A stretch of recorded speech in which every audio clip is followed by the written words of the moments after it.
Tábua de Ouija, Brincadeira do Copo, Spirit Box, Luto, filmes de terror. Estes são alguns dos temas das perguntas que responderemos neste vídeo.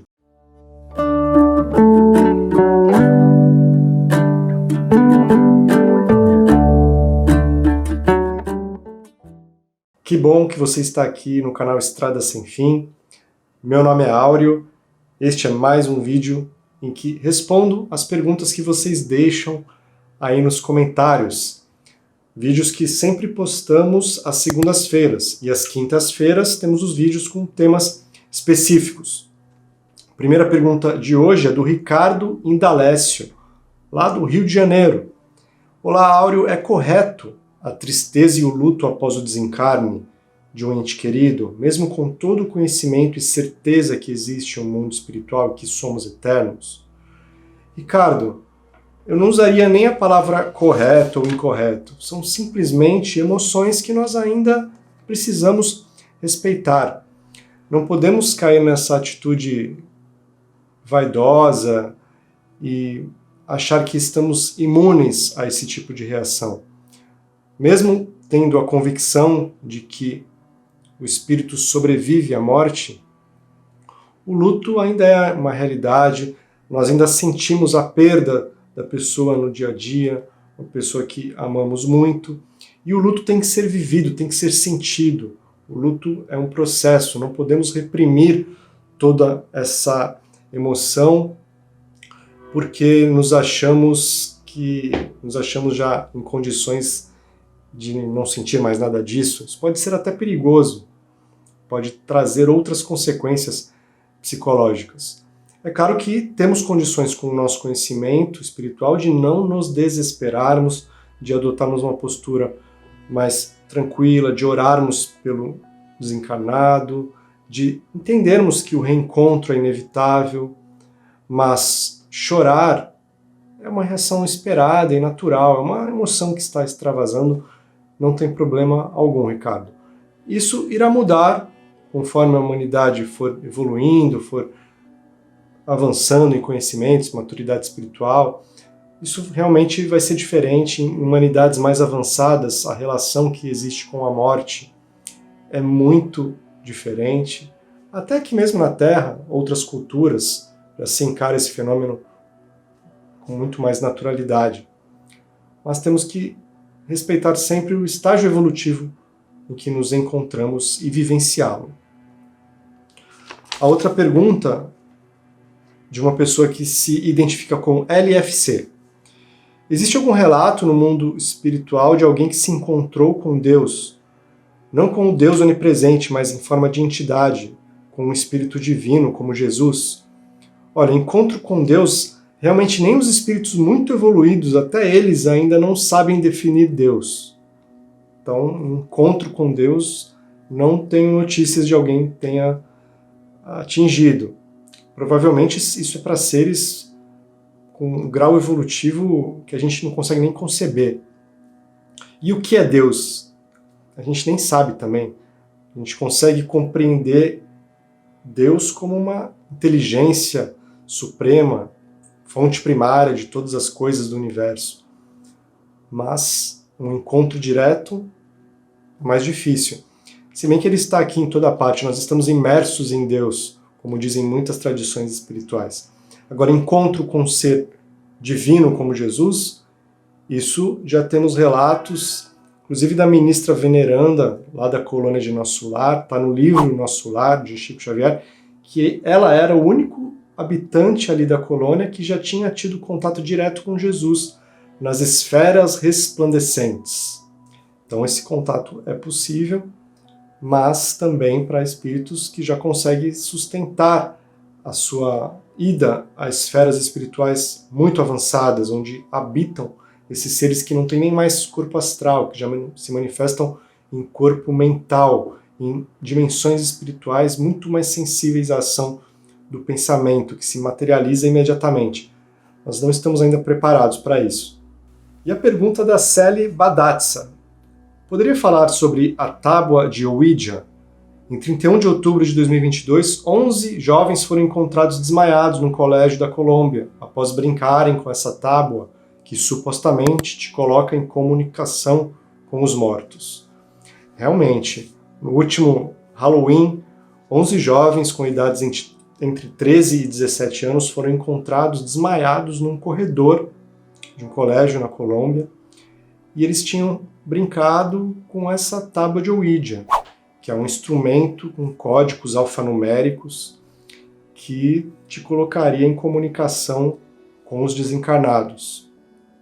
As autoridades colombianas, médicos colombianos, se pronunciaram dizendo que não foram encontradas alterações psicológicas nos jovens e que eles teriam sido vítimas de uma intoxicação alimentar, e todos apresentavam o mesmo sintoma, uma saliva muito espessa, dentre outros sinais. Mas realmente algo muito estranho aconteceu ali. 11 jovens, todos com o mesmo sintoma.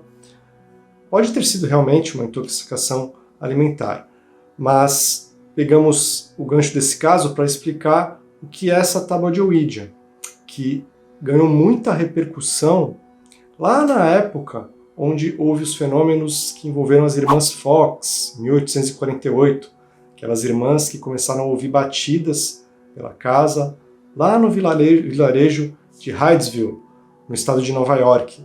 E elas conseguiram, pelas batidas, propondo um código, se comunicar com o espírito desencarnado. Isso gerou uma repercussão mundial, que levou até a eclosão nos salões parisienses daquelas brincadeiras das mesas girantes, que foram até alvo da investigação imparcial do professor Hippolyte Rivail-Denizar, que depois ficou conhecido como Allan Kardec. Então, uma empresa americana viu aí uma oportunidade em toda essa repercussão e criou essa tábua de Ouija, que era um instrumento, um brinquedo, era vendido às vezes na seção de brinquedos.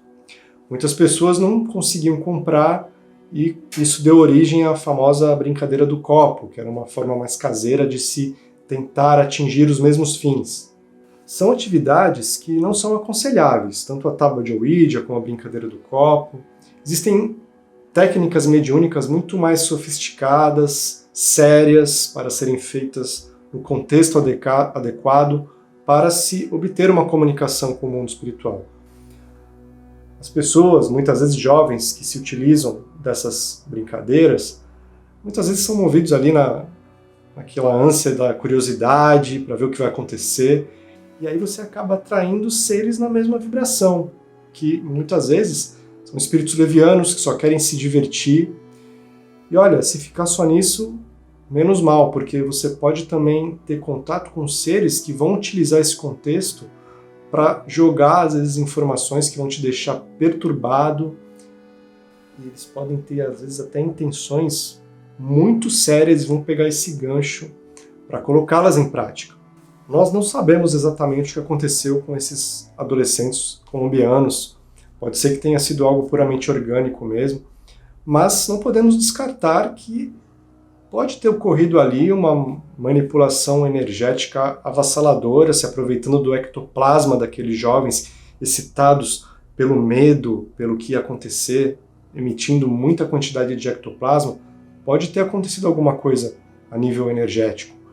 Não sei se um fenômeno de possessão, porque possessão é algo que é gradativo, não acontece de uma hora para outra. É um fenômeno que aos poucos os laços vão se intensificando. Começa lá numa obsessão muito simples, até chegar no estágio da chamada possessão ou subjugação.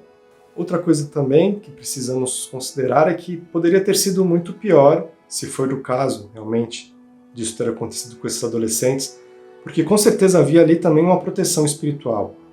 O mal não pode fazer tudo o que quer. Os limites são muito bem traçados, tanto é que o nosso livre-arbítrio não é absoluto, é relativo. Então, se não fosse essa proteção espiritual, algo muito pior talvez pudesse ter acontecido. Então, o melhor é não brincar com esse tipo de coisa, e se você quiser um contato com o mundo espiritual, procurar uma casa espiritualista, espírita, umbandista, séria, onde você se sinta bem. A próxima questão já foi enviada por várias pessoas. como o Adenilton de Costa Silva, o Marcelo Gonçalves. Eles querem saber a minha opinião sobre Spirit Box. Vocês já devem ter visto algo sobre isso aqui na internet, aquele aparelhinho que alterna várias frequências de rádio em alta velocidade, fornece um ruído branco, sobre o qual os espíritos colocariam a sua própria voz e você consegue ouvi-los de forma ainda muito rudimentar, mas consegue ouvir. Nós estamos vivendo os primórdios de algo que vai ser muito comum no futuro: comunicação por meio de aparelhos tecnológicos com o mundo espiritual. Isso já está começando a surgir. Temos muitos pesquisadores e pesquisadoras sérias na área da chamada TCI, Transcomunicação Instrumental. A Sônia Rinaldi, por exemplo, é muito conhecida. E o Spirit Box é mais uma dessas tecnologias. Porém, o que vale aí também é a intenção, a sintonia que você se colocar, o propósito que você se colocar. Se você utilizar essa tecnologia com fins levianos, mera curiosidade, você vai atrair espíritos na mesma vibe, porque nenhum espírito sério, mentor, vai se interessar por procurar pessoas que se reúnam com essas intenções para passar comunicações sérias. Esses fundamentos da mediunidade, da comunicação com outras dimensões, estão muito bem explicadas no Livro dos Médiuns de Allan Kardec. A sintonia rege esses fenômenos. Agora, se você utilizar um aparelho como esse, Spirit Box, com o intuito sério de buscar comunicações realmente relevantes, que acrescentem no rol de fenômenos, que demonstrem claramente a sobrevivência do espírito, a imortalidade da alma, você naturalmente irá atrair inteligências espirituais interessadas também nesse tipo de divulgação. Próxima questão é da Zayla Aparecida. Meu gênero favorito de filmes é terror. Quando assisto esse tipo de filme, atraio energias densas? Veja, o prazer que a gente tem nesses filmes é porque eles nos deixam num estado de tensão, de medo, e depois vem um alívio. A gente sente aquele alívio e aí entra de novo nesse ciclo. Isso gera uma descarga de adrenalina. É bom a gente não exagerar, né? Nada nos é proibido.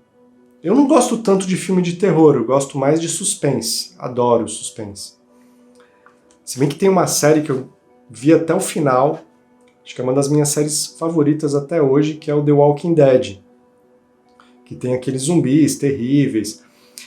Mas eu vi o Walking Dead mais pelo contexto, aquele contexto apocalíptico, como as pessoas reagem numa situação limite. Isso era o que me atraía na série e me atrai. Eu gosto muito de ver filmes que reproduzem esse mesmo cenário.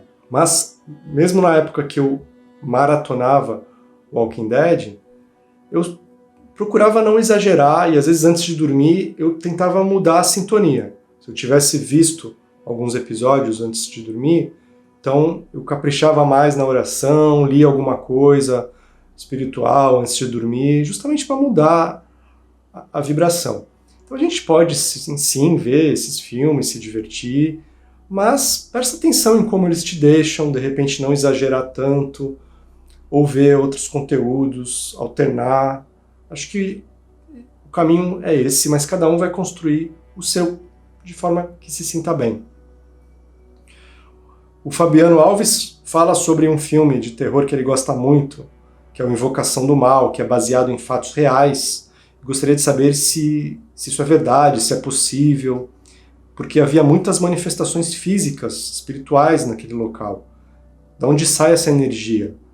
Será que todos da família tinham mediunidade? Fabiano, eu não vi esse filme, mas eu imagino que devem ter ocorrido vários tipos de fenômenos físicos na casa. Desde batidas inexplicáveis, combustões espontâneas e aparições. E nem sempre todos na família têm a mediunidade. Se uma pessoa tiver a mediunidade de efeito físico, ou seja, uma pessoa que tem muito mais propensão a liberar fluido vital, ectoplasma, os espíritos podem utilizar este fluido, esta energia, para combinar com outras energias no mundo espiritual e produzir esses fenômenos. Foi o que aconteceu com as irmãs Fox. Quando elas não estavam presentes na casa, os fenômenos não aconteciam. E quando elas foram para outro lugar, os fenômenos começaram a acontecer nesse outro lugar, justamente porque dependiam da mediunidade das irmãs. Agora, mesmo que haja um médium na casa, até de efeitos físicos, o que vai proteger realmente a sua residência é o teor das energias que a família produz. Como é que são as relações dessa família? O que predomina? Uma casa que tem muita briga, muito palavrão, muita gente se desentendendo, batendo porta, onde não há oração, não há entendimento, é uma casa aberta a qualquer tipo de ser espiritual que estiver passando. Já uma casa onde as pessoas procuram se entender, procuram orar juntas, pelo menos uma vez por semana, e todos têm uma rotina também de reflexão, de oração, de meditação, e vivem uma vida normal, claro, mas tem esse componente espiritual bem estabelecido, isso, principalmente nas relações, isso aos poucos vai gerando uma energia, um ambiente impenetrável a qualquer tipo de espírito ocioso ou mal intencionado. Quero te agradecer por ter ficado comigo até aqui. Vou deixar na tela final um vídeo em que eu explico melhor o que aconteceu com as irmãs Fox. E já que a gente também falou sobre as mesas girantes e Allan Kardec, vou deixar também um vídeo em que eu falo sobre uma encarnação de Allan Kardec, em que ele desencarnou nas fogueiras da Inquisição Católica. Gente, muito obrigado então por vocês terem ficado comigo até aqui. Por favor, deixe o seu comentário, o seu like, o seu compartilhamento, isso ajuda muito o canal. E até um próximo vídeo. Tchau!